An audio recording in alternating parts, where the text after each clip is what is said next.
Hey, thank you so much for calling in and being a part of the conversation, Courtney. I know. Well, I mean, if you're anywhere near Wi-Fi, that might help the signal a little bit. All right. Yeah, I was trying to get close enough to the creek so that you could see the metallic coloring of the creek, and like it's like a rainbow swirl in the creek. Yes, and they're telling us there's nothing in there. Yeah, no, I totally understand that. One thing though, come on, I do have your Twitter account here as well. That I was just going to show some of the footage that you've been sharing. Oh yeah, please do. So, for example, really quick, guys, let me just show you guys. Whoops. So, for example, here, this is what she put up 28 minutes ago. This is what Courtney put up 28 minutes ago. It says, "This is my creek in my backyard, but the water is fine, right?" And just look at that. Look at that. Clearly, there's some sort of filament that's on top. Okay, that's on top of the water. Clearly, actually, I threw a minnow trap in there to see if I could catch any fish because it was 70 degrees. So there should have been able to catch fish in my minnow trap. When I pull up the minnow trap, it kicks all of that stuff up even more to the surface. So it's in the bottom of the creek too. It's not just floating on the surface. It's in the bottom of it. The minnow trap kicks it up and makes it 10 times worse. So it's settling into the creek bed as well. Oh my Lord. It's bad. So let's get into this conversation. Where were you when this happened on the 3rd of February? Where were you when this all went down? I was in bed laying down getting ready to fall asleep with my kids, and my kids were already asleep, and the trains are so close. I hear them back and forth constantly, and all of a sudden I hear this loud boom, and I was like, that was too loud to be just a car crash. Something bad happened. I jumped up and ran into my kids, and I was like, listen, something bad happened. I know something bad happened. You guys got to get dressed. You got to get dressed now. Come on. And as soon as I'm getting them dressed, I start to hear sirens going off left and right. I hear them coming from all directions, sirens and police everywhere. And by the time I got my kids dressed, I hear a knock at the door, and I go down to the door, and there's an officer standing there, and he's like, "Ma'am." And I stopped him before he even said anything. And I said, "How bad is it?" And he said, "We don't know what was on the train, but it has derailed. And it's so close to the gas station. And you live right next to the old gas station. And we're not sure if there's anything underneath that was left from the old gas station. Like if there's anything under the ground, but if it catches fire, like half the town could blow up. Like, if you can get out now." I'm a single mother. I have a 9-year-old son and a 4-year-old little girl, and I don't have a vehicle. And it's the middle. It was like around 9 o'clock at night. Like after I'd got my kids in bed, they're knocking on the door. I'm like, what am I supposed to do? Where am I supposed to go? Like, you want me out now, and we have to evacuate now.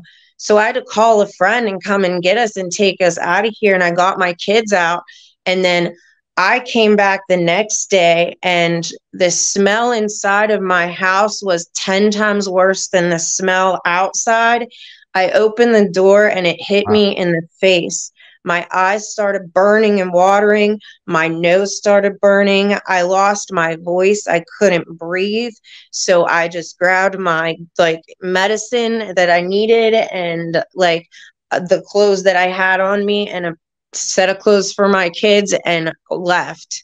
I only came back because there were people that were left behind that were being turned away at hotels because they told us we could go to a hotel, but Norfolk Southern would pay for it.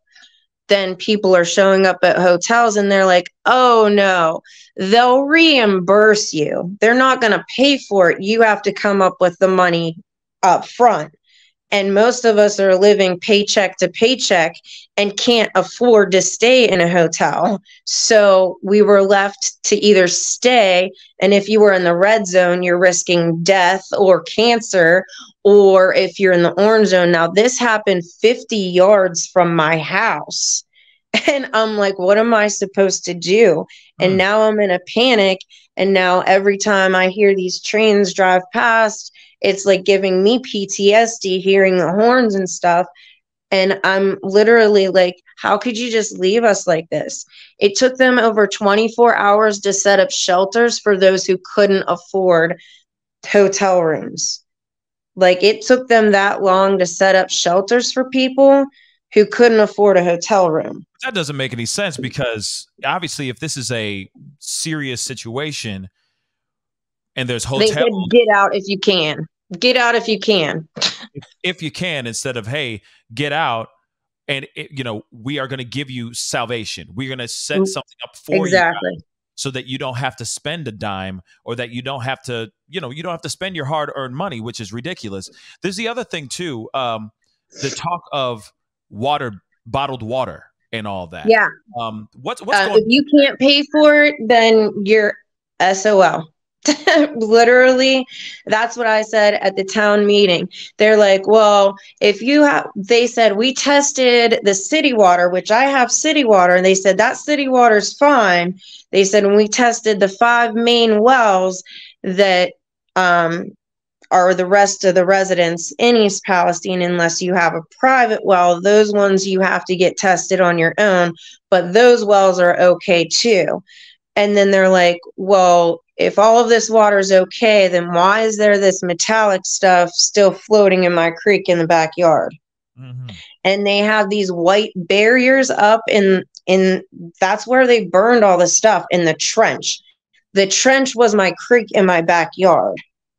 And it's still floating, and it's still sitting in the bottom. And they're telling us it's all gone and it's not there. And the EPA is saying that it's fine and that there's nothing wrong with it. Then why are so many people getting sick? There were a lot of stray cats, and I would feed the stray cats outside. They're gone. I leave food out for the animals, like leftovers and stuff, because they're going to tear into my trash can if I throw it in the trash. So I just leave it outside so they don't tear up my trash. And they don't even eat it anymore. There's not even any animals out there eating it. I mean, they're probably not around anymore. If you catch my drift, they must have all passed because of this stuff that's going on.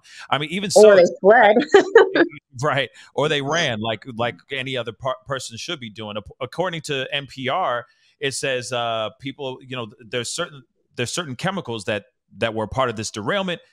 Saying that there's that could cause headaches, nausea, respiratory problems in people exposed to it, and making people dizzy and drowsy.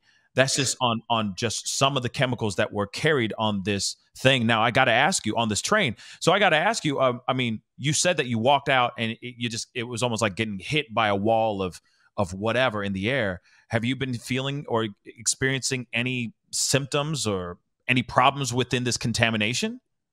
Oh yeah, my eyes are still burning, and trying to breathe. Like, I've never had any breathing problems my entire life, and it's hard to breathe.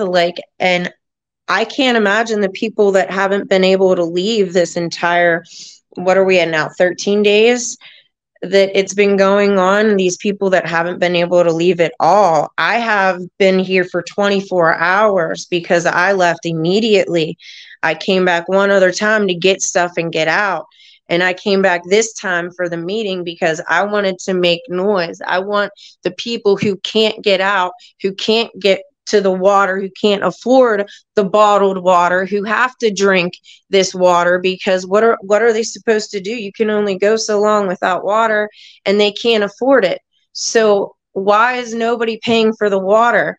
Why is nobody giving us supplies or anything for the people who have Meals on Wheels? People don't even want to enter this town. There are elderly people.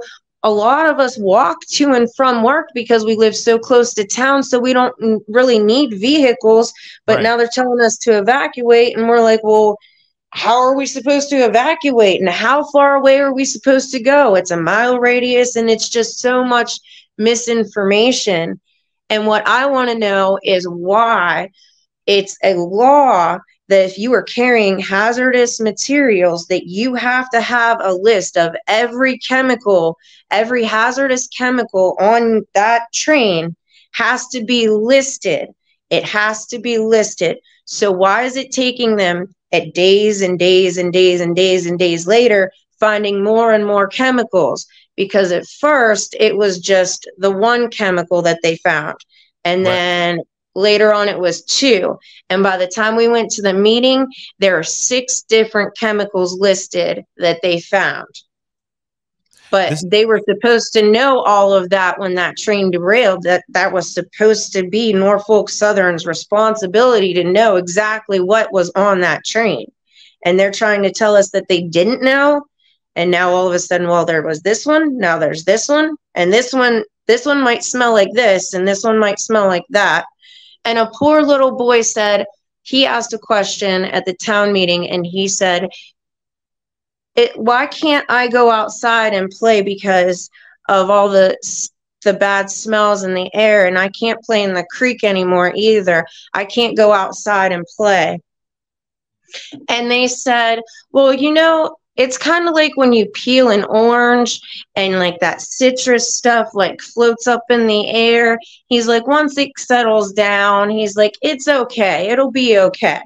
That's what they told this little boy, that he just has to wait until it settles down before he can go back outside and play.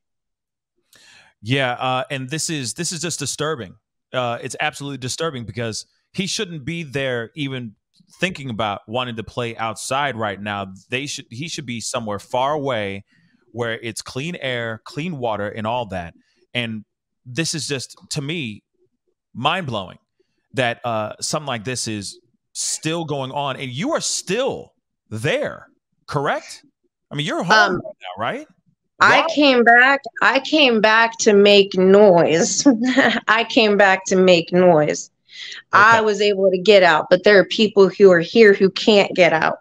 I have friends and family that are helping me with my children and making sure that I'm safe. But now I feel the need to advocate for the people who are still stuck here, and the people who can't make it out, and the people who have infants and children, and they need formula. They need these kinds of things, and some of them can't even get to work, like, because a lot of these places that they're working at and they're walking to are shut down. They can't open up those places, but they sure as heck opened that railroad up real quick, didn't they? Yeah. They lifted that ban up because a railroad can't run through a town that's been evacuated. They lifted the ban of evacuation. Now the railroad can run again. That's interesting too. That's some wild stuff. So you were just at that town meeting. Obviously, there was a lot of very upset people at this town hall meeting and all that. And I understand that there were certain officials and certain people that were there that were supposed to be there to address the issues. Norfolk Southern. Norfolk Southern was invited. They were invited. They were scared, and they refused to come because they were afraid that we were going to riot and that we were going to attack them.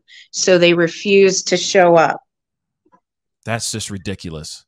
So they refused to show up because they were scared out of their minds about this, scared about out of their minds to meet upset locals. People that they hurt. The people's lives that they turned upside down. What do you think would be the proper way, and what are the residents demanding right now? Can you give us a little bit of insight on the truth? They want the truth. They want real answers and not the runaround. We're constantly getting the runaround. Nobody knows this, nobody knows that. And whenever we asked, why is it taking them so long to find all of these different chemicals when they told us at first it was just one? Why is it taking so long for them to find out all these different chemicals and how harmful they really are to us and to all of the neighboring residents? Like, it's going into like Pennsylvania and down into West Virginia. Like, I mean, it's not just us. We were just the core who got the first hit of it. And now it's spreading and other people are worried about it, and just seems like nobody seems to care. Right. And apparently, huh? Biden has offered help to DeWine, and he said, well, I haven't gotten back in contact with him yet. Why? If Biden is offering help, why is DeWine not contacting him and getting us help? Why is he dragging feet? That doesn't make sense either. So, okay. So none of his family lives near. So real quick, I know a lot of people, and that doesn't make sense. DeWine needs to get off his butt and do things, stop dragging your feet, and do something and get active, because obviously, as you just said, you came back. I know a lot of people have been saying, why is she still there? That doesn't make sense. Kick rocks, girl, kick rocks. But, and I understand you going back and doing that, but you are also putting yourself at risk. I commend you for what you're doing, but you're also putting yourself at risk. Now, the question is there a GoFundMe page that has been created? Is there any crowdfunding spot where people can maybe contribute to help these families that are in need right now, or help them get the hell out of Dodge? Do you have any suggestions? I'm not sure. I'm not aware of any of that. I know people who have made suggestions about it. But actually, I've been collecting evidence as well. Like, I went in my creek out back and bottled up the water. I pulled my furnace filter. They're telling me the water's fine and the air's fine. I've bagged everything up because I want someone independent to test this stuff, because I think that the people that are testing this are being paid off, because I can see it and I can smell it. And I know there's something wrong with it, and they're telling us it's okay. No, I'm gathering up my own evidence, and I'm going to stand up for anybody who's here. Yes, I am here and I am risking it, but I'm risking mine for all of these other people. Like, I'm not going to let everyone else suffer if they don't have to. And if I can stand up and I can make noise and I can help them, then I'm going to. Okay. I just don't have it. It's like No Child Left Behind Act that they put in Pennsylvania. It's No People Left Behind. I'm a soldier. I will fight for anybody and everybody, especially people I care about. And when they're being left like this, it's just unacceptable. And a lot of these people are elderly. They don't have social media. They don't know how to work Twitter. I just downloaded Twitter the other day just to start making noise. And then I came back to make noise. I made sure that I went to that meeting because I'm going to make sure that these people are taken care of, because this is just unbelievable. Yeah, I guess the only thing I say is, I mean, first off, I want to say thank you so much for being on here and giving us the information that you know so far. I know that you took your kids away to safety from this place, but I also urge you, if you can, find salvation somewhere away as well. I know. Oh, I'm leaving tonight. I know a lot of people, good, because I know a lot of people are very concerned about that too. Hearing this, they're like, "Oh my God, girl, just go!" But I know you're doing what you can to help other people that can't do things all by themselves or can't do things themselves. So I commend you for being so heroic. What you're doing is so commendable. But of course, we got to find a way maybe to get a GoFundMe. Oh yeah, I have a way out. I just want to make sure everybody else is getting a way out, and I will be leaving tonight. Good. That's what matters as well. Your own health and your own safety, so that you can keep raising your loved ones and your kids too. Anytime I go outside. Yes, good. It's a step in the right direction. Anytime I go outside. Courtney, I want to say thank you so much for coming on and letting us know what's going on right there in your neck. You're most welcome. Thank you so much. Please be safe. I will stay in contact. Hopefully we can stay in contact with each other, because I'd love to know some more updates if you got anything going on, because I know a lot of us here really do care about the people in East Palestine as well too. Yeah, I'll be going to my friend's house here in Pittsburgh here later on this afternoon after I speak with a couple more people, just to try and make some more noise to get us heard so I can get other people out. Yeah. Well, I appreciate you being on, and seriously, God bless, good luck, and keep me updated. Okay. Thank you. Will do. Nice meeting you. Nice to meet you too.